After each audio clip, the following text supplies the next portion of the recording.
BA part 3 में पढ़ने वाले सभी विद्यार्थियों को जो हिस्ट्री ऑनर्स रखे हुए हैं, एक बार मेरे यूट्यूब चैनल में वेलकम है। आज हम लोग यहाँ छठे अध्याय के माध्यम से, जो छठा अध्याय आपके पेपर 5 से लिया गया है, और पेपर 5 में आपके छठे अध्याय में दिया गया है कि 1857 ईस्वी तक भारत में अंग्रेजी साम्राज्य का विस्तार और सुदृढ़ीकरण। इसके तहत हम लोग देखेंगे एक महत्वपूर्ण बिंदुओं पर, यानी प्रथम और द्वितीय आंग्ल सिख युद्ध की बात समझेंगे कि प्रथम आंग्ल सिख युद्ध क्या था, द्वितीय आंग्ल सिख युद्ध में क्या परिस्थितियां भारत में उत्पन्न हुई। तो इस तमाम बातों को जानने के लिए हम इसे छोटे छोटे पार्टों में, छोटे छोटे सीरीज में बांटने का काम किए हैं, जिससे आपको समझने में काफ़ी सहूलियत महसूस होगी। क्योंकि पूरे चैप्टर को हम एक साथ रखेंगे तो आपको एक साथ देखने में लंबे समय और आपको उबाऊ की स्थिति उत्पन्न हो सकती है, इसलिए मैं इसे छोटे छोटे हिस्से में बांटने का काम किए हैं। तो हम देखेंगे यहाँ प्रथम आंग्ल सिख युद्ध के बारे में। तो प्रथम आंग्ल सिख युद्ध जो है, यानी कि रणजीत सिंह से संबंधित यह युद्ध है कि रणजीत सिंह की मृत्यु के बाद उनका जो राज्य था वह तिनकों की पूंछ की तरह बिखर गया, उसका कोई अस्तित्व ही नहीं रह पाया। क्योंकि उनके मरने के बाद वैसे कहा जाता है कि बस चूंकि उन सिख साम्राज्य जो था उसके दुर्दिन जो थे वह शुरू हो गए, उसे संभालने वाला कोई ऐसा शासक ही नहीं रहा, कोई ऐसा वहाँ शासन करने वाला शासक ही नहीं रहा। सभी जगह पे अराजकता फैल गई। शासन का व्यवस्था जब सुदृढ़ नहीं किया जाएगा तो अराजकता तो फैलेगी ही। तो सभी जगह पे अराजकता फैल गई। सिख राज्य की शक्ति जो थी इधर उधर बिखरना शुरू होने लगी, और इस तरह से अधिकार के लिए, उत्तराधिकार की स्थिति के लिए, या एक तरह का आपसी जो कलह था, आपसी द्वंद्व था, यह शुरू हो गया। और एक कमजोर शासक के बाद दूसरे कमजोर शासक यहाँ राज्य के कर्णधार बनते चले गए। एक राजा हुए, उसके बाद कमजोर, उनके बाद जो राजा हुए वो भी उनसे कमजोर। तो ऐसे कमजोर पे कमजोर राजा होने के कारण इसके जो राज्य का कर्णधार था वो बिल्कुल समाप्त होते चला गया। और अंत में हम कहेंगे ऐसे कि 1843 ईस्वी का जो समय होता है, इसमें नाबालिग दिलीप सिंह जो है अपनी माँ रानी जो झिंदन के रूप में जानी जाती है, कि रानी झिंदन के संरक्षण में वो गद्दी पर बैठ गए दिलीप सिंह। झिंदन, अगर इनके बारे में हम तुलना करें तो वह एक योग्य किंतु सिद्धांत शून्य नारी थी। लेकिन अगर हम सैनिकों की स्थिति को समझते हैं तो सैनिक की शक्ति दिनों दिन यहाँ बढ़ती चली गई, और सेना राज्य का जो वास्तविक शासक था वह सेना राज्य का वास्तविक शासक बन बैठा। ऐसे स्थिति उत्पन्न हो गई कि सरदारों ने ऐसे स्थिति को देखा और जब सोचा तो खालसा सेना को अंग्रेजों से यहाँ भिड़ा दिया गया ताकि वे सैनिकों की प्रभुता से मुक्त हो जाए, सैनिक जो है उसकी प्रभुता वहाँ से समाप्त हो जाए और राज्य में शांति स्थापित हो जाए।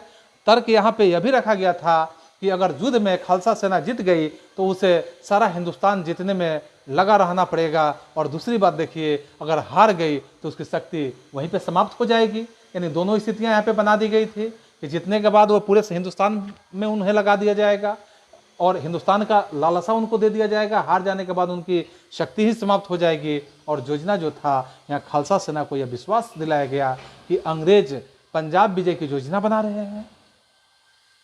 अंग्रेज जो हैं पंजाब विजय की योजना बना रहे हैं। सिंध पर उनकी विजय हो चुकी है और पंजाब जितना उनके लिए बाकी बचा हुआ है।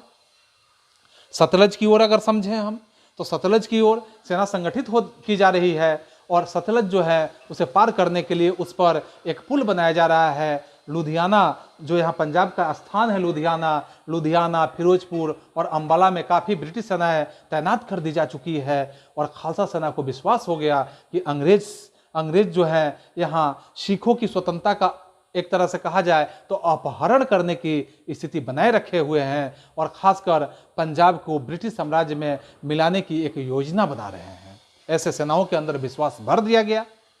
ऐसे परिस्थिति में खालसा सेना ने पूरब की ओर कुछ करना शुरू कर दिया और सतलज को पार कर गए। लॉर्ड एलनबेरा की अगर हम बात करें, इसके बाद लॉर्ड हार्डिंज की बात करते हैं। गवर्नर जनरल बनकर जब भारत आए तो उन्होंने 13 सितंबर 1845 ईस्वी को युद्ध की घोषणा कर दी, और इस तरह से स्थिति ऐसे हो जाता है कि आंग्ल सिख युद्ध का शुरुआत हो जाता है।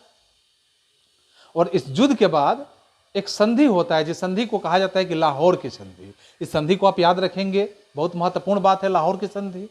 तो प्रथम आंग्ल मैसूर युद्ध प्रथम आंग्ल सिख युद्ध जो होता है कि अंग्रेज और सिखों के बीच में जो युद्ध होता है, तो इस अंग्रेज और सिखों के बीच में युद्ध की समाप्ति पर एक संधि की गई, जिस संधि का नाम रखा गया लाहौर की संधि। आप इस संधि को याद रखेंगे, आंग्ल सिख युद्ध के बीच में, यानी युद्ध के समाप्ति के बाद, प्रथम युद्ध के समाप्ति के बाद अंग्रेज और सिखों के बीच में कौन सी संधि के माध्यम से समाप्त हुआ, तो यह लाहौर की संधि के माध्यम से समाप्त हुआ।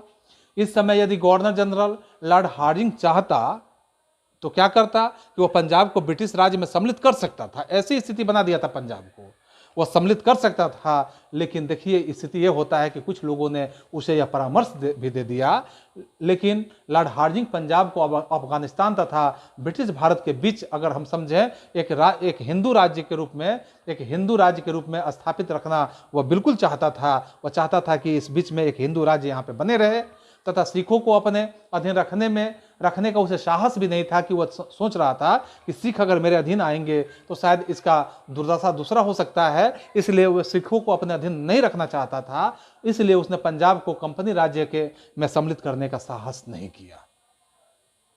लाहौर की संधि द्वारा पंजाब का जो राज्य था पुनः दिलीप सिंह को लौटा दिया गया, और देशद्रोही लाल सिंह जो थे उनका मंत्री नियुक्त कर दिया गया। दिलीप सिंह की अल्प अवस्था थी, यानी उम्र कम था, इसमें रानी झिंदन उनकी संरक्षिका नियुक्त कर दी गई, क्योंकि वो संरक्षिका तो पहले से बनी हुई थी। युद्ध की क्षतिपूर्ति के लिए पंजाब सिख सरकार, जो यहाँ पे सिख सरदार जो थे, सिख सरकार को अंग्रेजों को 1.5 करोड़ रुपया हर्जाने के रूप में देना पड़ा। लेकिन राजकोष इसके कारण रिक्त हो गया, खाली हो गया। तो रिक्त होने के कारण ब्यास से सिंध तक का जो पर्वतीय प्रदेश था पंजाब का, इस पंजाब से लेकर कश्मीर के जो यहाँ गुलाम सिंह थे, गुलाम सिंह को बेच दिया गया पैसे को पूर्ति करने के लिए, और गुलाम सिंह ने 1 करोड़ रुपये में यह प्रदेश खरीद भी लिया, तथा शेष 50 लाख रुपया सिख राजकोष के माध्यम से निकालकर और अंग्रेजों को प्रदान किया गया। सतलज के पूर्वी प्रदेश तथा जालंधर जो था, वहाँ जालंधर के दोआब पर अंग्रेजों का अधिकार स्वीकार कर लिया गया, और अंग्रेज सिख सेना से बिल्कुल सशंकित अवस्था में थे। वे एकदम हमेशा सोचने पे मजबूर रहते थे, और इसलिए से संख्या घटाकर उसे बिल्कुल निर्बल बना दिया गया, और लाहौर में अंग्रेजों का एक रेजिमेंट रहना शुरू कर दिया। तो इस तरह से यह आपका लाहौर संधि के माध्यम से प्रथम यहाँ आंग्ल सिख युद्ध का समाप्ति होता है। अब हम देखेंगे द्वितीय आंग्ल सिख युद्ध के बारे में, और इस तरह से यहाँ प्रथम सिख युद्ध जो होता है यह बिल्कुल समाप्त नहीं होता है, क्योंकि अंग्रेजों की तो एक कूटनीति थी, एक चाल थी वो यहाँ भी।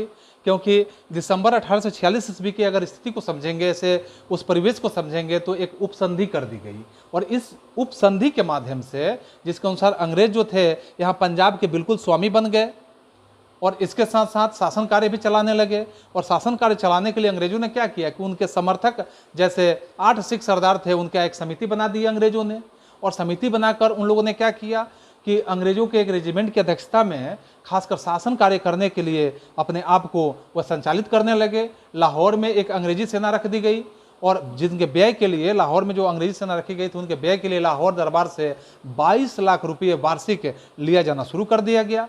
22 लाख रुपये की रकम हर साल अंग्रेजों के माध्यम से लिया जाता था, और यह प्रबंध तब तक के लिए किया गया जब तक के लिए दिलीप सिंह बालिग नहीं हो जाते, क्योंकि वो बालिग हो जाते तो उसके बाद तक, यानी बालिग होने के पहले तक यह इतना प्रबंध अंग्रेजों के माध्यम से किया गया था, उनके नाबालिग होने की स्थिति में।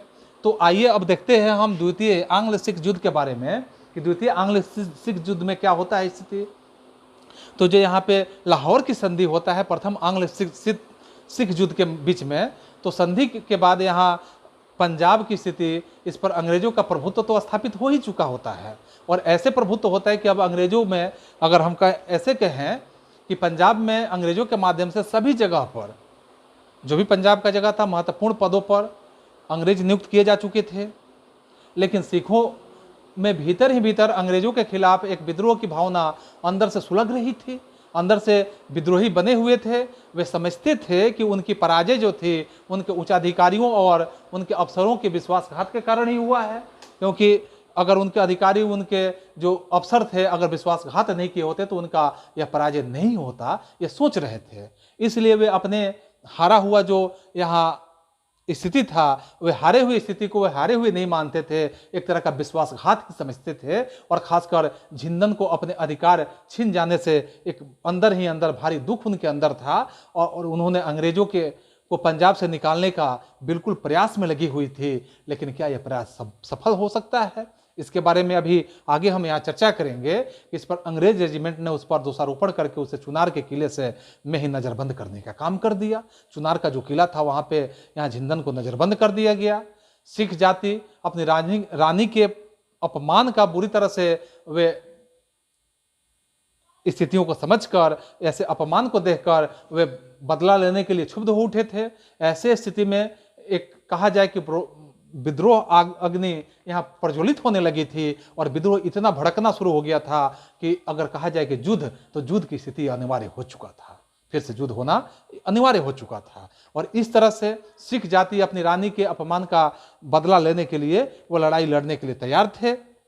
वह सिखों में बड़ा लोकप्रिय था, और इस तरह से यहाँ कहा जाए कि मुल्तान में गवर्नर के रूप में गवर्नर जो थे को उनको हटाने का एक निश्चय कर लिया, और जो अपने लिए बहुत ही लोकप्रिय था। और खासकर अंग्रेजों के इस अन्याय में सुल्तान की जनता जो थी यह भड़क उठी थी, इतनी भड़की थी कि उसने 20 अप्रैल को ही अंग्रेज अफसर जो थे, अंग्रेजों के अफसर, उनकी हत्या कर दी गई। इस दुर्घटना का आधार बनाकर गवर्नर जनरल जो थे, इन्होंने मुल्तान के विरुद्ध अक्टूबर 1848 ईस्वी में युद्ध की घोषणा कर दी, और द्वितीय आंग्ल से युद्ध का यहाँ पे शुभारंभ हो जाता है। फिर हम देखेंगे इस युद्ध का परिणाम क्या होता है। युद्ध तो होता ही है, युद्ध का कुछ न कुछ तो परिणाम निश्चित निकलता है। तो इस युद्ध का क्या परिणाम होता है, तो अंग्रेजों और सिखों के बीच कई स्थलों पर लड़ाइयां हुई, लेकिन अंत में सिखों को पूर्ण रूप से पराजित ही होना पड़ा। लड़ाइयां तो होती रही, लेकिन सिखों को पराजय का सामना करना पड़ा। युद्ध के बाद पंजाब को अगर कहें कि अंग्रेजी राज्य में मिला लिया गया। लॉर्ड डलहौजी जो थे, लॉर्ड डलहौजी के शासनकाल की अगर स्थिति को समझते हैं तो शासनकाल के लिए 3 तरह के कमिश्नरों की नियुक्ति कर दी गई, और 3 कमिश्नरों की नियुक्ति होने के साथ, जिससे अगर हम समझें इसे, तो विदेशियों से अगर हम समझते हैं तो देश की रक्षा की जा सके। महाराजा दिलीप सिंह को 5 लाख रुपये वार्षिक पेंशन देने के लिए अंग्रेजों ने स्वीकार किया, और उनकी माता जो झिंदन थी, इनके साथ विलायत में भेज दिया गया, क्योंकि 5 लाख रुपया एक तरह का पेंशन देकर उनके माता के साथ उन्हें भेज दिया गया। और इस तरह से विद्रोहियों को दंड दिए गए तथा उनकी जागीरें भी जब्त कर ली गई अंग्रेजों के द्वारा। सिखों को निशस्त्र कर दिया गया, उनके जो अधिकार थे, अंग्रेजों को कोई भय नहीं रहा। इस प्रकार महाराजा जो थे रणजीत सिंह की मृत्यु केवल जब हुई तो उसके 10 वर्ष के बाद ही उसके अंदर एक तरह का फूट पड़ गया, आंतरिक संघर्ष होने लगा षड्यंत्र के माध्यम से, और स्वार्थी सरदारों के कुचक्र के कारण प्रबल सिख जो थे, इस राज्य का अंत ही हो चुका था। पंजाब जीतने से अंग्रेजी राज्य जो थी, इनकी अंग्रेजी राज्य की सीमाएं भारत की भौगोलिक सीमाओं तक पहुंच चुकी थी। अब अंग्रेज अफगानिस्तान और उत्तर हम यहाँ पश्चिम के अन्य राज्यों से संपर्क की बात करें तो ये बिल्कुल आसानी से कर सकते थे। सिख भारत के अंतिम शक्ति थे, क्योंकि अब इसके बाद कोई भारत का महत्वपूर्ण शक्ति ही नहीं बचा हुआ था, जिससे अंग्रेजों को अब खतरा हो सकता था। अब वह खतरा भी अंग्रेजों के लिए समाप्त हो गया, और इस तरह से संपूर्ण भारतवर्ष पे अंग्रेजों का प्रभुत्व स्थापित हो गया। तो हमने देखा यहाँ प्रथम और द्वितीय आंग्ल सिख युद्ध के बारे में, और इस तरह से यह आज का सीरीज समाप्त होता है। पुनः हम अगले सीरीज में मिलते हैं, तब तक आप सभी को एक बार पुनः धन्यवाद।